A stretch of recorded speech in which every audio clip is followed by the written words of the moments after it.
Olá pessoal, sejam bem-vindos à nossa aula. Estamos quase finalizando o nosso conteúdo e agora nós vamos comentar um pouquinho sobre a nossa unidade 5, que é o arco de Mangarese e a problematização.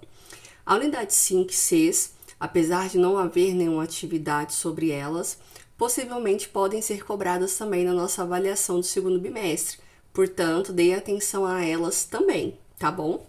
Nessa unidade 5, então, que trata, sobretudo, dessa metodologia, uma metodologia ativa, né?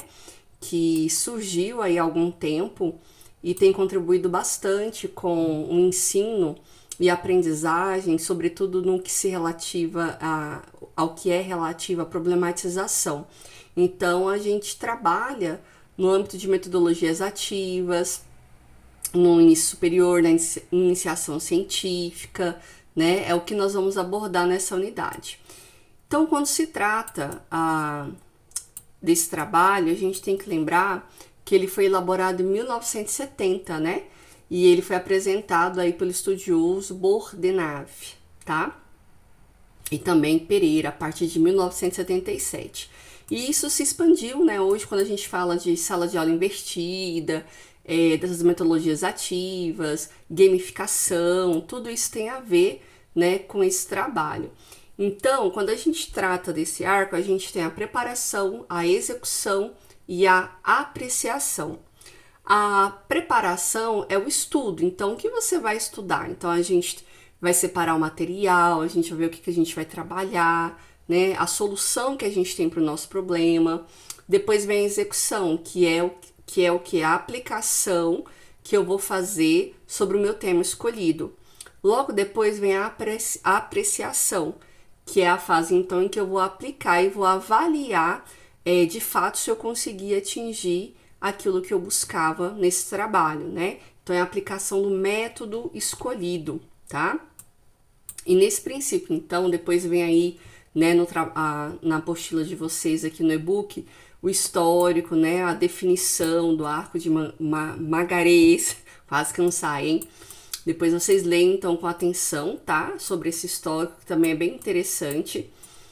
E vamos lá, então. Vamos partir, então, para o passo, então, de como que se dá isso na resolução de problemas, tá? Bom, então, primeira coisa, né? A gente tem a teorização. Então, quando a gente está fazendo um trabalho de pesquisa, a gente precisa teorizar. O que nós vamos pesquisar? Como nós vamos pesquisar? A partir disso, então, a gente vai para onde? A gente vai para o nosso ponto-chave, né? Esse ponto-chave, então, é a partir de qual lugar que eu vou sair para pesquisar, né? Qual que é o meu ponto.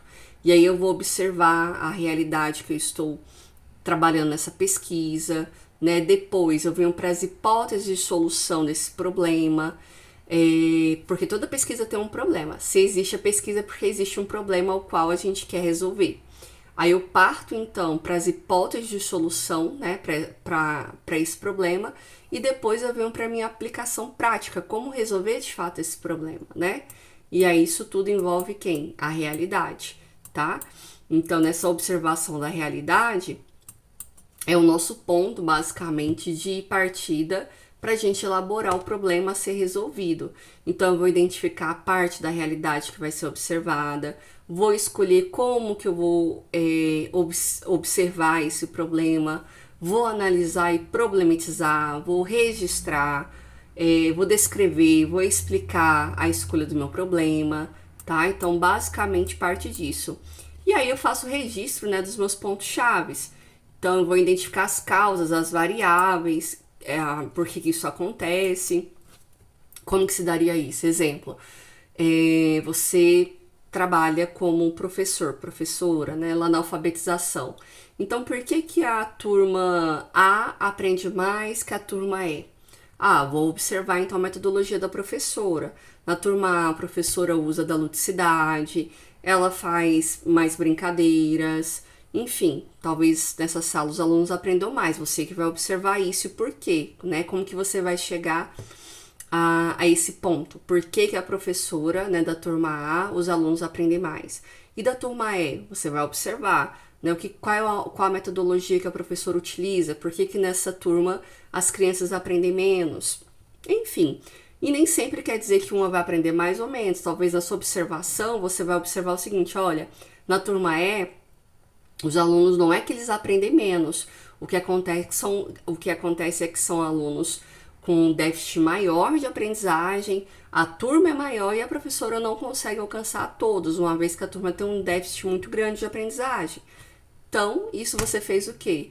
Você observou, você registrou, tá? Então, basicamente, turma, o que parte, né, desse princípio, desse tipo de metodologia, é a observação, é observar para a gente chegar na solução do nosso problema. Então, exemplo disso, né? Aí na área da saúde, no curso de medicina, fisioterapia, enfim, entre outros aí, a gente pode discutir quais são os pontos a serem solucionados dentro de um problema, né? Então, por isso que a gente diz que essa é uma metodologia que a gente pode usar em qualquer plano, né, de trabalho, seja da saúde, seja da área de humanas, seja da área de exatas, tá? Então, tudo isso, todo o trabalho, então, envolve essa observação, tá bom? E aí, lá na última página do e-book de vocês, no ponto 5.41, tem um exemplo de aplicação também bastante interessante, né? Que vocês podem ver, então, como que se dá a situação. Então, ele diz assim, ó. Uma professora, novamente, no exemplo aí da educação, uma professora de segundo ano, né, dos primeiros dias de aula, descobre que um de seus alunos é autista. Então, a partir da observação dela, como que ela pode trabalhar com esse aluno? Né? Qual o grau de autismo que esse aluno tem? Aí ela vai observar, vai registrar e vai perceber qual metodologia mais adequada ela pode utilizar para ensinar esse aluno, tá? Então, esse aí é um dos exemplos, aí ele especifica bem, né, detalhado, para vocês observarem, tá certo? É isso. Até a próxima aula.